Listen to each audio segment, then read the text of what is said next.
Hi, welcome to another exciting episode of the Andre The Beast Crayton Show with my co-host, the one, the only, the practicist herself, Yolanda M. Smith.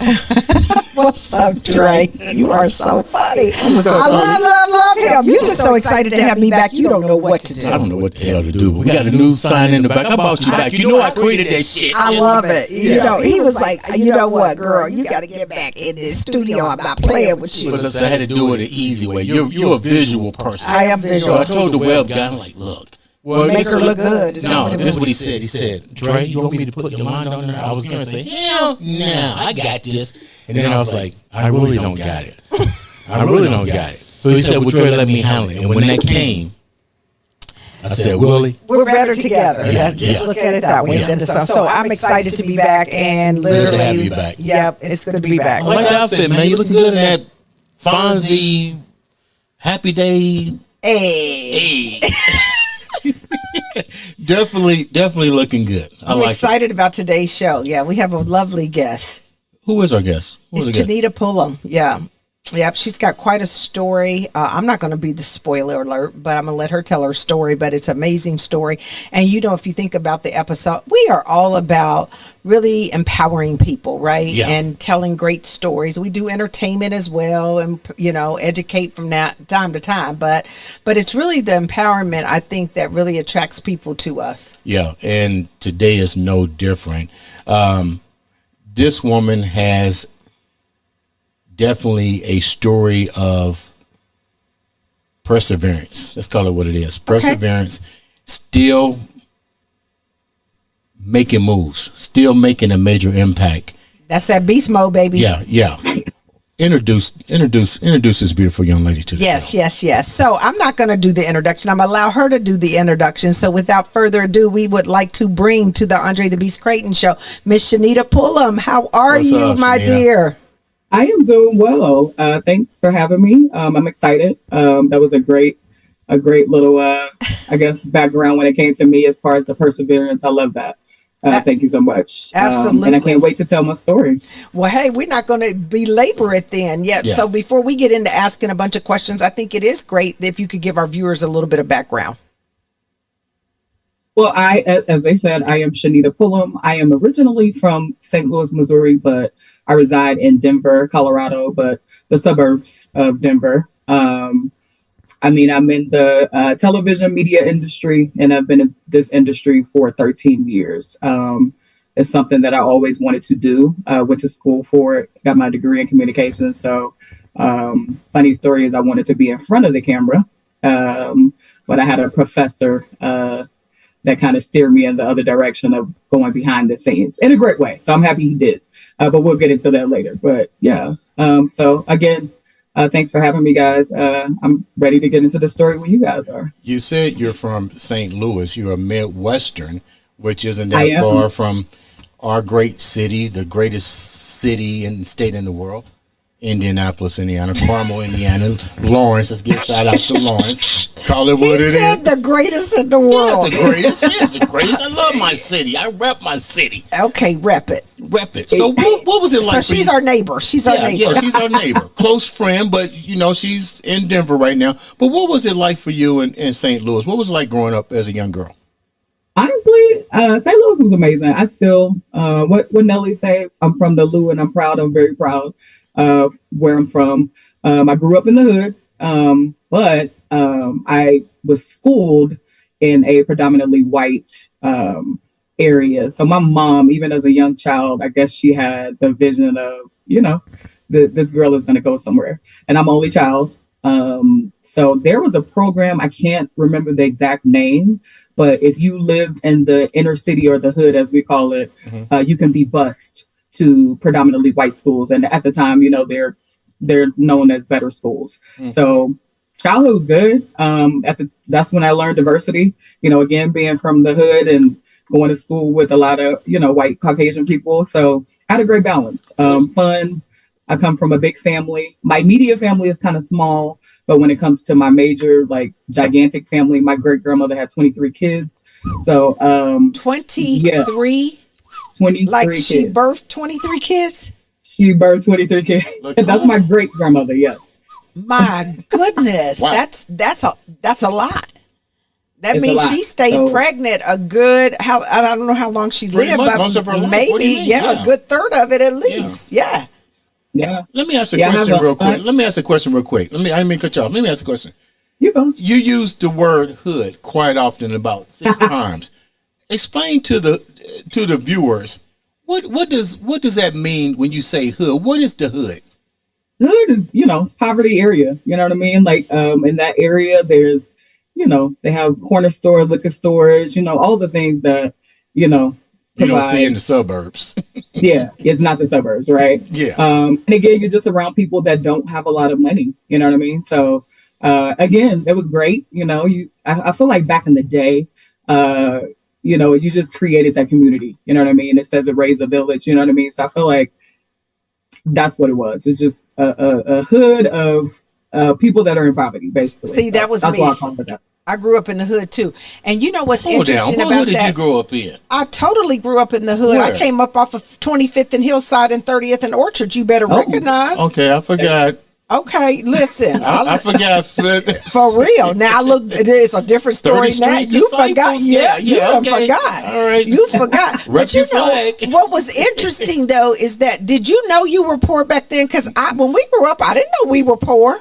I mean, we weren't poor. We never went without food. I never remember the lights off or whatever, but our apartment complex literally was right next to the projects. I mean, so who did we hang out with? The project kids, right? Those were our friends. I mean, so we were, like you said, a big community. But did you know it? Because I didn't know it till I got older. Me either. And I looked back and I was like, holy cow, mama was really trying to make ends meet, But yeah. I mean, the other piece of my story, I probably shouldn't say this on the podcast, but I mean, this is just my true authentic self. I have a dad, but he was my stepdad. He didn't birth me, but he came into my life when I was 3. And again, God rest his soul, he passed away 2 years ago. But he was in a profession of some things that he shouldn't have been doing. So at the time, yes, we lived in the hood, but financially we were okay. Gotcha. No, listen, my mother's dead, and I'm gonna tell her like it is. Boy, she knew every booster, we had a freezer full of ice cream. We had all the nice clothes. I ain't no shame in my game. She had to do what she had to do. We didn't want for nothing. I was the first one in a little fur rabbit coat. Lord, don't play. I can definitely relate. Don't play now. So what was it like? What was the purpose of your mom putting you into pretty much an all-white environment for education? I know we don't usually know the reason as we're children, and sometimes we have regrets or anger going into uncharted territories at that age. But now that what did you learn from it when you went there, and I know it's kind of hard to go back, but what was your reaction when all that took place? Honestly, I didn't know any better. You know what I mean? I thought it was normal. Again, I'm on a bus with kids that live in my neighborhood, and all of us are Black. And then, yes, I mean, the bad thing about it was the bus ride was like an hour. And it was in an area called Chesterfield. So probably about 45 minutes to an hour away out of, the city of St. Louis. So honestly, I didn't really notice it. I just like, okay, this is the school that I'm going to. Yes, you do see, you're in the classroom full of, whites. So you're the minority. And I was okay with it. But what that did, and I think my mom did that because my mom had me as, she was a teenager. She had me a senior in high school.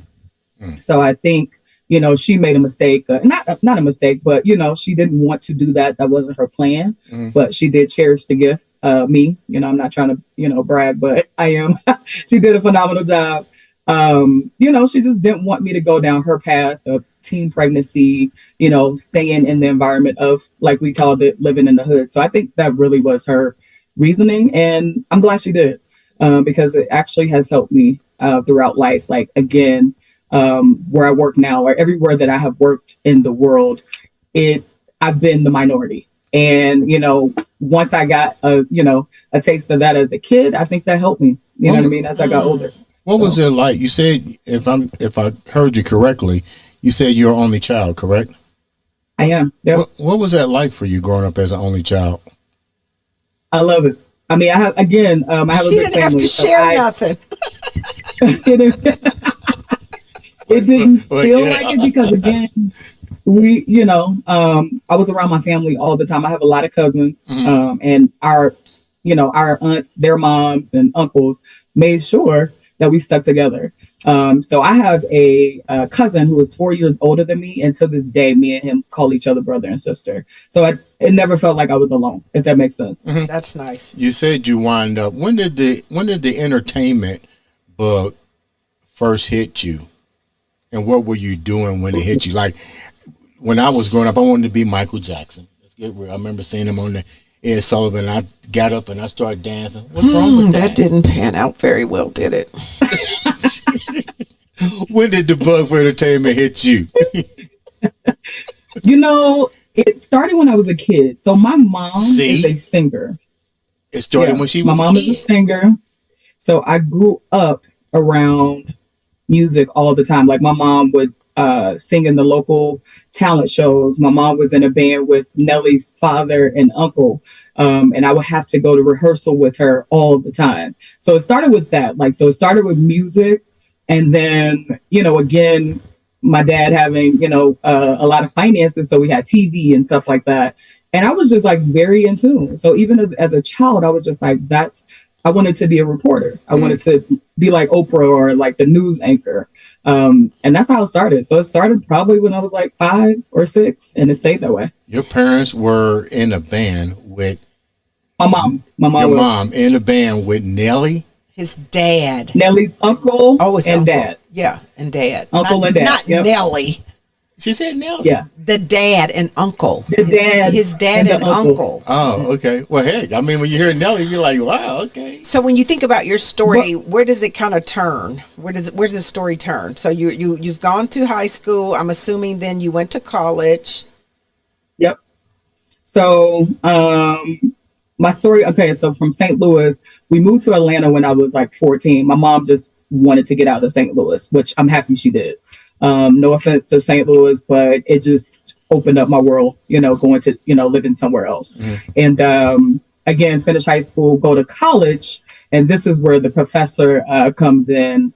And he, I've always been a stylish, fashionable, again, the fur coat, probably when I was 3, so I've always liked shopping and fashion. And every class that this professor had, I took. So he always just took notice of what I had on and stuff like that. And, we had one-on-one conversations, and he, I told him I wanted to be a reporter. And he was like, you don't want to do that. Because he was a big time radio host for over 40 years. His name is Rhubarb Jones. He also has passed away, but that was my favorite professor. He was like, being a reporter is not going to get you any money. And I'm like, what do you mean? He was like, nowadays, he said, it's not like what it used to be. Back in the day, you could just sit, look cute, and read the teleprompter. When I was in college, it started to become, you have to write the story. You gotta hold the camera. You know what I mean? You have to do everything for a little amount of money. So he said, what you really want to do is find a job in the entertainment field. He said, still stay in the field, but behind the scenes. He said, that's where the money is. And he was like, I'm not trying to steer you, but he was like, I know you like money. So he was like, I'm just telling you, being a reporter, you're probably going to have to put a good 20 years in before you get to a decent salary to where you can afford to live. That's where it turned. What was your first major job opportunity that you landed with that advice? My first major opportunity was literally 4 months after I graduated college, and I got my first TV job at Fox Television in Los Angeles, California. Nice. So I was excited for that. I was applying to I didn't care where I moved. It could have been Alaska. It could have been Hawaii. I just needed it to be a major entertainment company. And thank God Fox took a chance on me. And of course, being in LA, that was fun. How difficult was it for you to break into the field at first try? Because you're coming out of college, you are a female. How difficult was it for you to actually be taken serious? Can I tell you something? God is good. So because it wasn't difficult. Yeah. She Again, did it in 4 months. Yeah. Wow. 4 months, and I thought that was a long time. They were like, Chanita, 4 months is really, really, really like amazing. Like people would take years before they actually get a job in their field, and I didn't know, but I was so impatient. I'm like, I need to make money because I was so broke, especially, and then of course moving to LA from Atlanta. But honestly, Andre, when I got the job at Fox, I made sure that I made connections. I made sure that I used my communications degree as far as networking with people, talking to the right people to steer you in the right direction, because there's so many, and a lot of people don't know this, there's so many jobs behind the scenes, whether it's in television, movies, music, and that's where the money is. But you just have to find your niche. You got to stay focused. And I did. And again, be around the right people. So what do you do specifically? So share with the viewers what you do. So my corporate title, it is called least access. But the layman's terms, basically the easy way of defining that is I deal with people that have their own television shows or television channels. And actually one of my major clients is based out of Indiana. What? Bend, I think it's Bend, Indiana. Yeah. Where, in Indianapolis? No, but I think it's Bend. That's South where the Bend? headquarters is. Wow. Yep.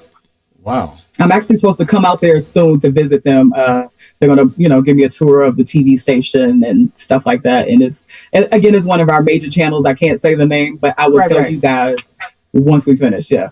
How do you find the talent to? They find us. Really? So what I do is actually a FCC regulated law, and they came out with this law in the 1980s. And I call them regular Joe Smo people like me and you, they got jealous like that. People were getting on TV like ESPN and BET and, all the major networks. Right. And regular Joe Smo people, they're not celebrities. They were trying to figure out, how can I get on TV if I'm willing to pay? So the government, federal government said, you know what, if you are a cable or satellite company, and since I work for NBCU Universal, Comcast owns NBC Universal. So technically NBC is a cable network. Right. So if you're a cable or a satellite company, you have to provide a certain amount of bandwidth for regular Joe Smo people to have the opportunity to have a TV channel or a TV show. Oh, wow. So I have people that have channels, and then I have people that have shows that I deal with. And so then they lease some bandwidth from you guys. Is that what that is? So that they can actually be on the airwaves or something like that? I mean, technically, but the easy way to describe it to people that don't know the technical terms is they're leasing a TV channel. So either 30 minutes or more, or they lease the whole channel for 24 hours. So the minimum is 30 minutes. And then the max is. Hey, we need a show. We got a show. I can help you out. We got to do another one though. We're going on NBC though. Why not? Oh, you already putting it out there? Yeah, she said she can help us out. Okay. Hey, this show provides quality entertainment. I mean, and education. Listen, I had no idea this even existed. Listen. We just learned something new. So what was something in your life that you literally had to overcome when you think about life? Because it sounds like so far it's been pretty good to you. It sounds damn good. Yeah, I'm like, I'm damn good. Yeah.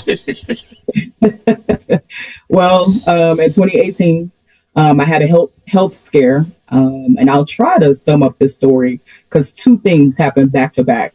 And at this time, I was actually living in Washington, so I had moved from LA at Fox, and then I went to Washington State. I got an offer from an ABC affiliate station. So I was in Washington, still kicking, still having fun, but a new state, new television station. And out of the blue, I woke up actually on a Sunday, and I couldn't get up out of the bed. And I'm like, am I having a seizure? Like, you know what I mean? Am I paralyzed? But again, you know how you're waking up, so your eyes is not really open. So long story short, I finally get up, not realizing what the heck was going on, go in the bathroom, look in the mirror, and I had open wounds all over my body. What? Basically, I was stuck to my sheets. That's why I could not get up, and I didn't know it. Huh? Right? Yeah, I know, right? You went to bed normal. You went to bed fine. Yep. And Yep. 8 hours So just later, imagine.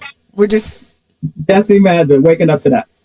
What was it? So Did you see how he said that? Anyway, What so I was it? I finally get to the hospital. It took me a week. I was stubborn. I'm like, I just didn't want to go because it was embarrassing, number one, just to walk in the hospital like that. But anyways, I get to the hospital.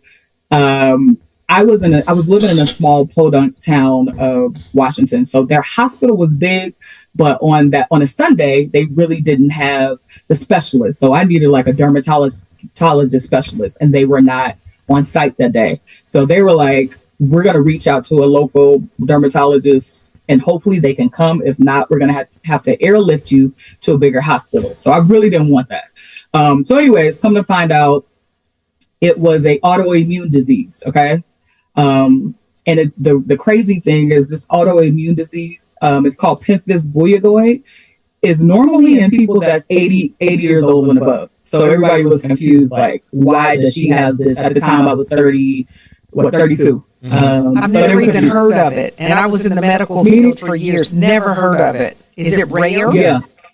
It's very rare. Yeah. Okay. So anyway, so they give me all the treatment, the steroids, and now I'm getting back to normal. 2 weeks later, it was actually a Mother's Day brunch that I was at, and out of the blue, on both of my legs, from my kneecap down to my feet on both legs, they start to go numb. And it's not like a regular, how your legs fall asleep. It was a little weird feeling. So I was like, okay, something's not right.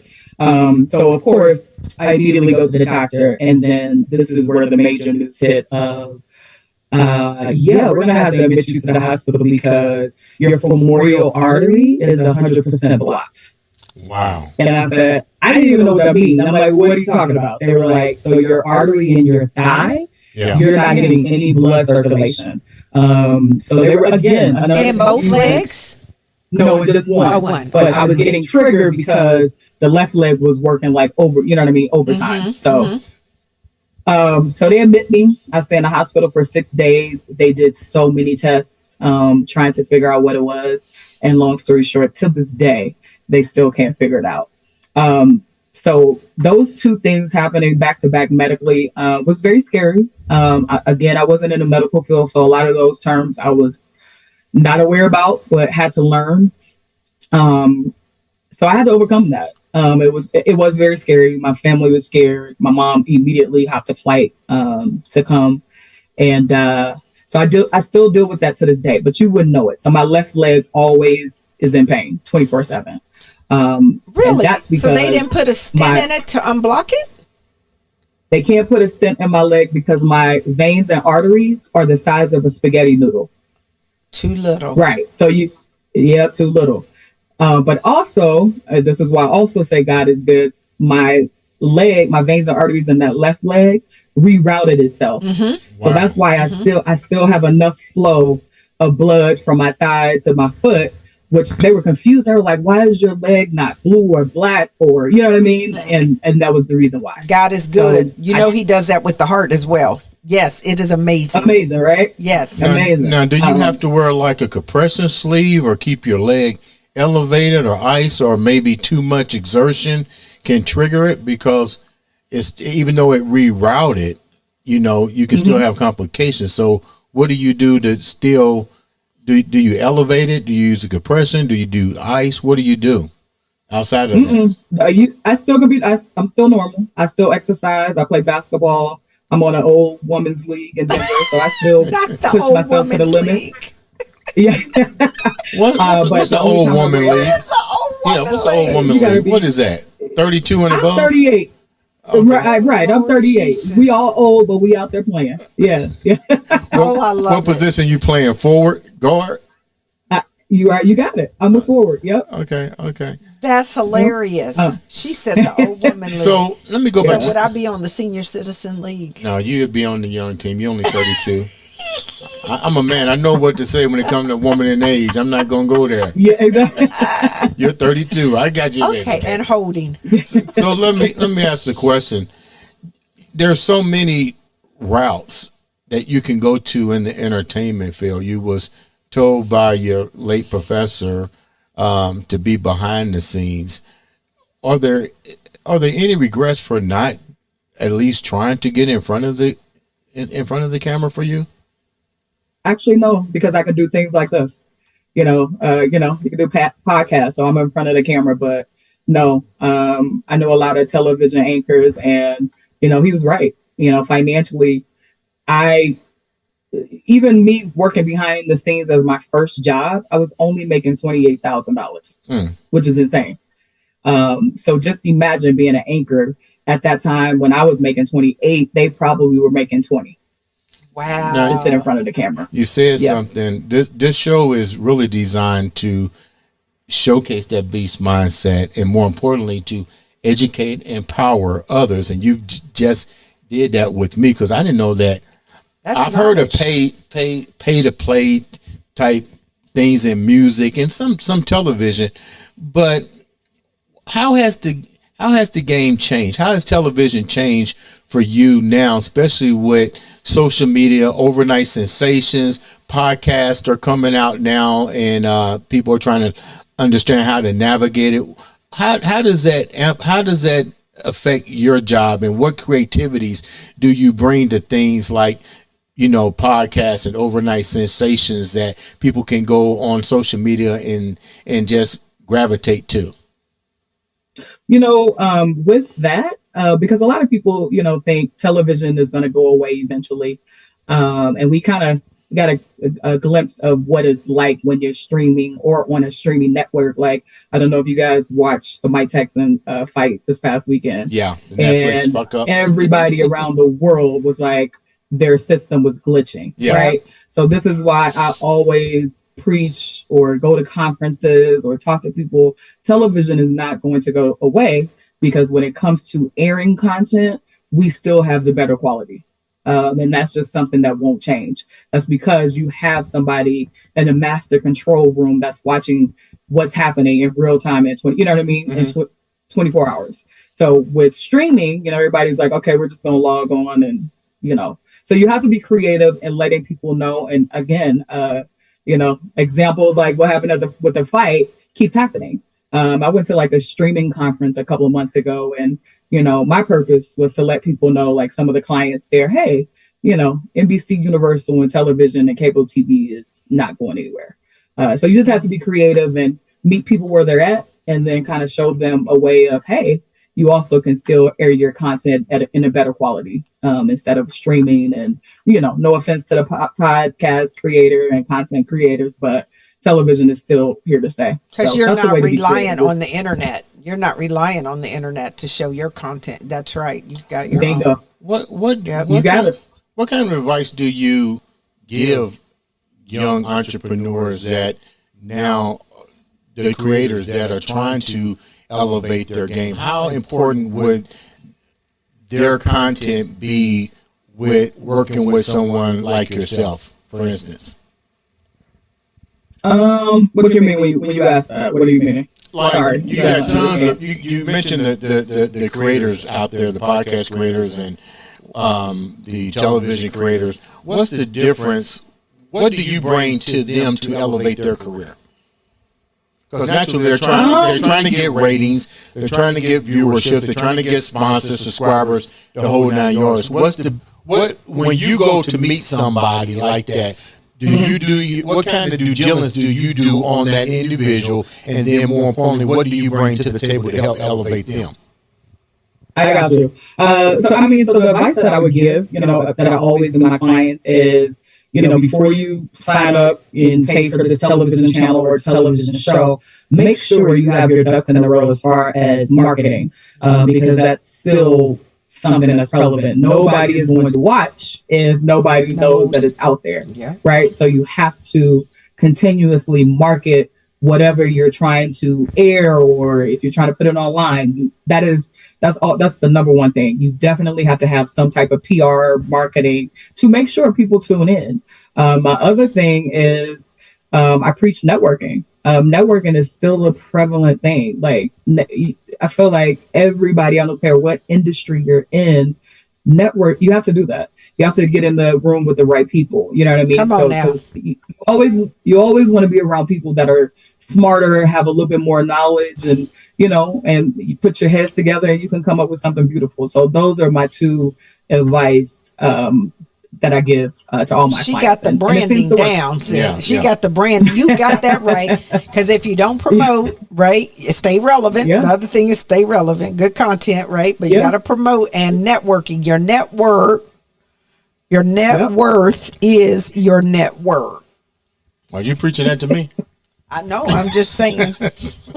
So my next question to you is, what have been some of the disadvantages of going into the field for you being a woman and a woman of color in a situation that's basically controlled by the white media, pretty much? I would say the main disadvantage is constantly having to work 10 times harder, improving yourself, to everybody else in the room. Mm-hmm. And then eventually, when you open your mouth and you basically sell yourself, they're kind of in shock.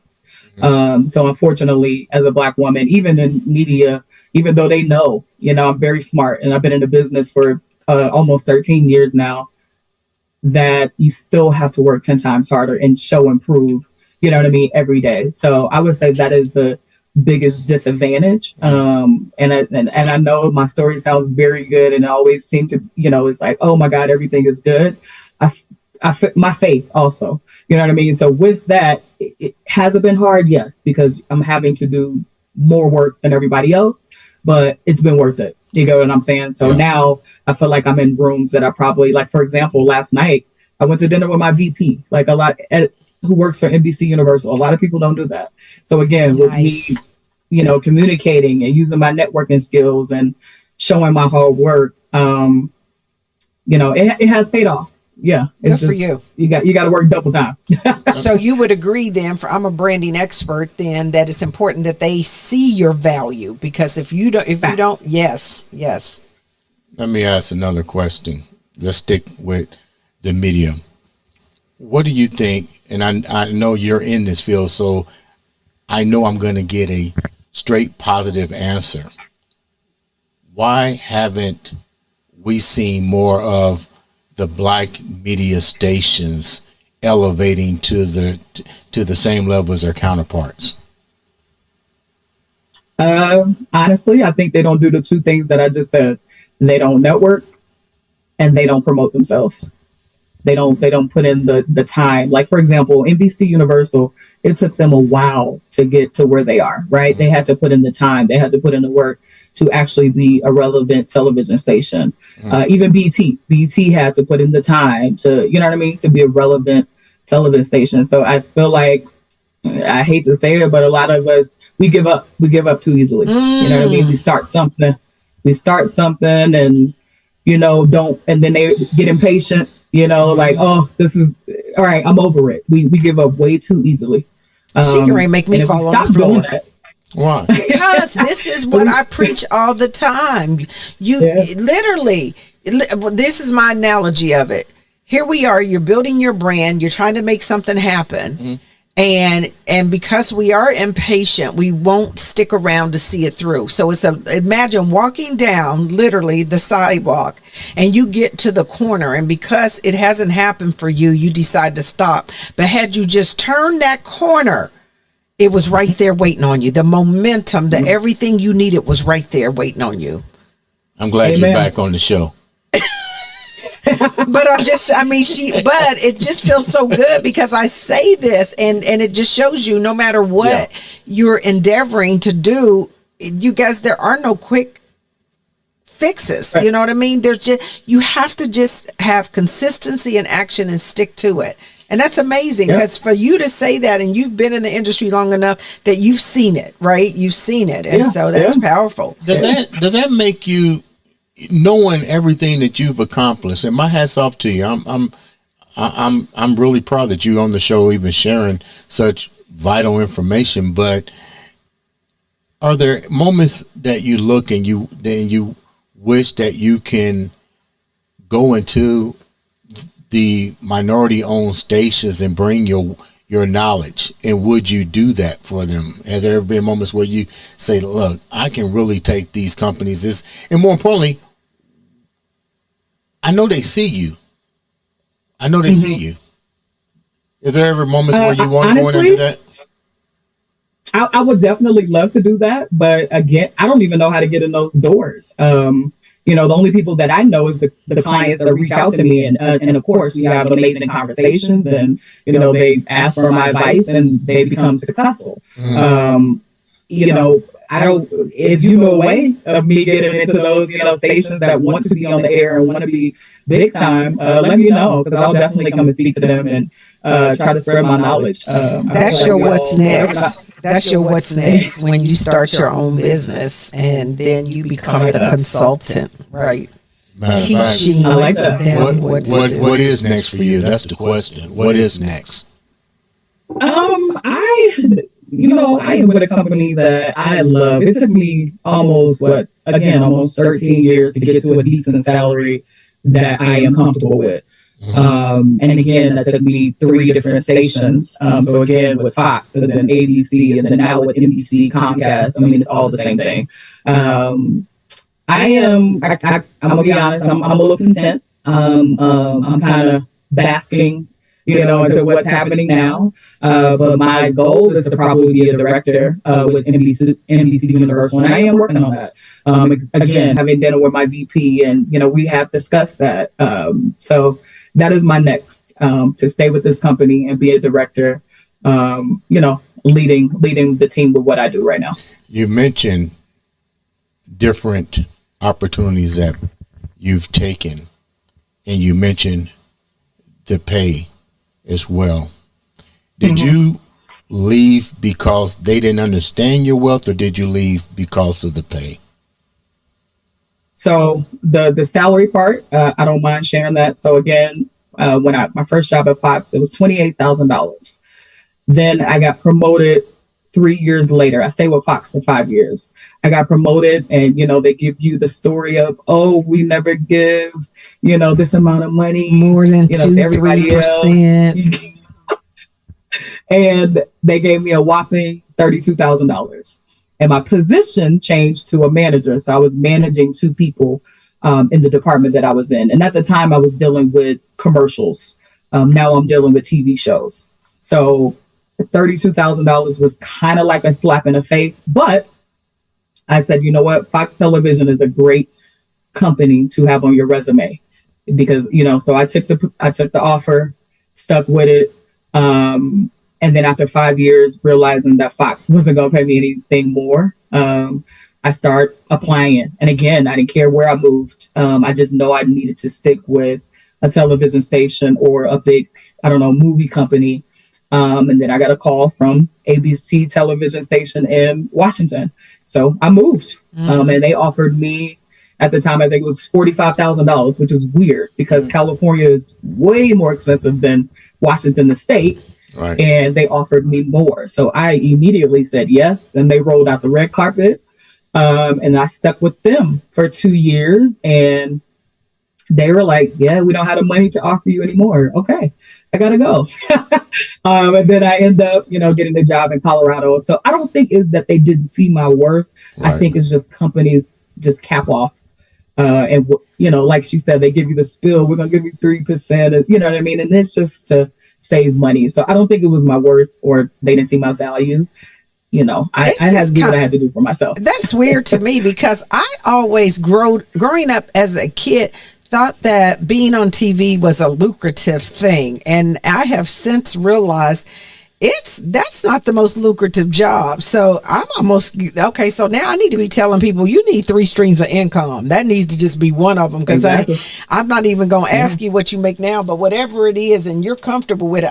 It's amazing now. I'm good now.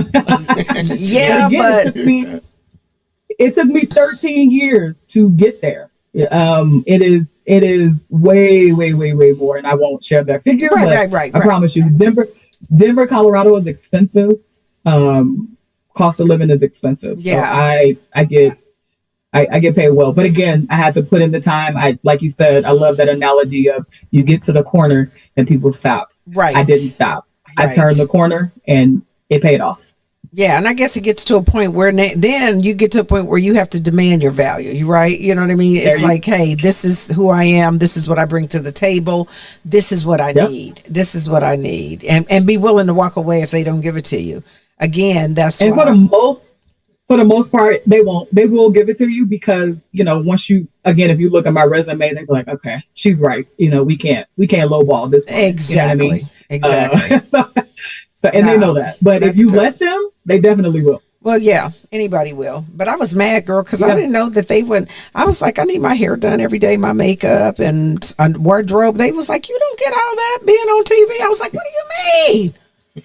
No, only if the company, if they have the only budget if you maybe on the Today Show, but there you go. You got to be on one of those serious major shows, but just to do the news or something, you coming in your own makeup, your own clothes. I know because I see them on TV sometimes, and I'm like, girl, you don't need to wear that dress one more time. I'm gonna ask another question before we wrap up here. We gotta go. My wardrobe is simple, spandex. Oh, okay. So my next question to you is this: what have you seen change in since you've been in the industry? The major change is the streaming stuff that everybody is trying to push. And I'm sure you guys have streaming apps and stuff like that. So that has kind of put a damper into what I do, because a lot of people just jumped on the bandwagon of, okay, we're going to get all these streaming apps and get rid of our cable bill. Okay. So that has kind of our subscriber count. So the eyeballs that you can potentially have when you're watching TV has went down. But what's happening, which I'm happy about, is all these streaming apps. There's so many and everybody has to have them that it adds up. Yeah. And there's been a couple of studies that when everybody just dropped cable, got all these apps, and then they tally up all the streaming apps, it's the same amount as a cable bill. Yeah, that's now, you know what I mean? So a lot of people are coming back. So that has been it's been a back and forth swing when it comes to what I do. But I am kind of happy that people are noticing, well, yeah. let me get back to cable because but they could lower us a little bit. What'd you say? I said I love cable, but they could come down off that price just a little bit. Because at one point I felt like it was a little monopoly going on. You still have cable? I do. Okay, I stream. I know you stream. I do, but I did take it down to a minimum. I think at one point my cable bill was over $300, and to me that was just ridiculous. For somebody that doesn't even watch TV, how about that? I don't even watch TV. Yeah, and I watch a lot of TV. I kind of have to kind of keep up to date with what's happening. Yeah. But the one benefit of working for Comcast, NBC Universal, you get it for free. No. Oh, but it's close to free, but it's very, very cheap. I'll just tell you, I pay $42. Nice. And you probably got the top of the line service. I think I got basic. Yeah. And mine's 100 and something. But I'm okay with it. You know what? Because I'm a diehard. I'm a loyalist, right? I have a hard time changing things once I've decided I like you. If I like you, then I'm there. I use the same toothpaste, the same hairdresser, the same and nail person for years. And it's amazing. I don't change a lot like that. But anyway, I digressed. Okay, I'm asking. You had on spandex. We got. Yeah, I wear the same pants, right? The same shirt, the same shoes. He's a personal trainer, workout guy. My question is, you're very creative in what you do. I can tell by your path so far. When you're looking for new content in a digital world that we're living in with streaming and so forth, what attracts you to go to somebody, even to like your VP, and say we should invest in this particular venture or content? I'm kind of old school. And I think old school is kind of like, and again, my client that's in Indiana, I will tell you the name afterwards. Their content that they have is they show classic TV shows and movies, and it's a big hit. A lot of people, want to have nostalgia of, when they were kids and what they watched when they were growing up. So when I look for content, I look for different, because some of the new stuff is just, Crazy. in my opinion, out of control. Yeah. Yeah, You crazy. already know. Yeah. It's not even, it's not even really show worthy, some of it. My husband's stuck on Aspire. Those old shows that Correct. Yeah. And so that with that particular client, I said that's genius. Because a lot of people, with the new stuff, we just said it's crazy. It's not really creative. Like I feel like people just be doing stuff. That's just my honest opinion. So what we look for, and what I look for in particular, is just something different. Make people feel good. Don't do anything too crazy. That's just it's pretty simple. Has there been any projects that came across your desk that you overlooked and it turned out later that somebody else picked it up and it became a pretty much sensation? Nah. So far, so good. Yeah. She looked at that like, no. So without giving the cat out of the bag, what was one thing that you was like, no? The crazy thing is we have to accept everything with what I do, because it's just the law, because a client can sue us. So if they're putting, I'm being honest, so if they're putting something crazy on there, we have to air it. But what we do have to do is put a disclaimer. And I have a client that's in California, love him to death. But the content that he put on there is pretty crazy. But again, with it being a law, the only thing that we can't air is porn, and that's it. So you can put anything else on there. So they can have like profanity and all that kind of stuff. Yeah. Yep. As long as there's a disclaimer. Yep. Disclaimer, and they pay in the bill, because you have to pay to be on air. So we got to say yes. Yeah. That's amazing. So do you think there's a big market out there that is not even aware? We didn't know.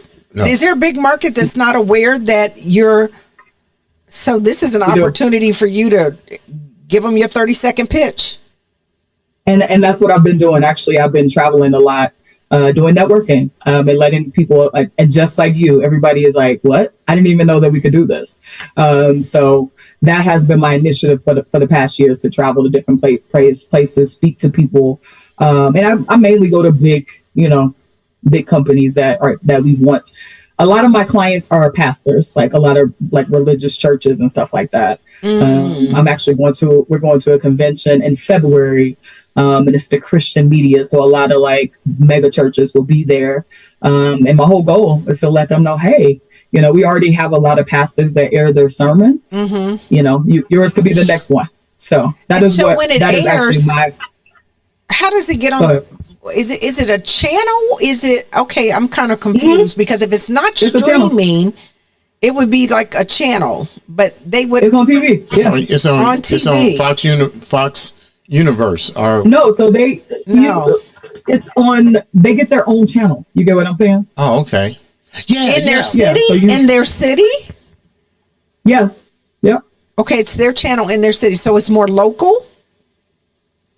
It depends. We have people so I deal with in the Western Division. So I deal with all states that's in the Western Hemisphere. Okay. So yes, we do have some clients. Say, for example, they just want the Houston market. They only air in Houston. Okay. But then we do have clients that are in all of the Western states that I deal with. So it depends on the client, and what they can afford. Gotcha. I'm getting ready to say it. Is it, without giving the prices away, is it pretty affordable for a startup content people?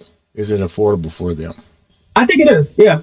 Yep. If you start in your little market that you're in, make money off of that and work your way up. Yes. Yep. And so when you say make money off of it, how do you make money? Lord Jesus, I got you. All right. We going to look. I done peeked up. Look, we on the edge of our seat like this. Did she say make money? We provide quality education, but we don't give all the secrets out. The secret sauce you got to get later. That's the whole point of tuning in, and then contact us and ask us what we need to do. How can people get in touch with you if they're interested? I'm on Facebook, so you can find me, Chanita Pullom. I'm on LinkedIn at Chanita Pullom.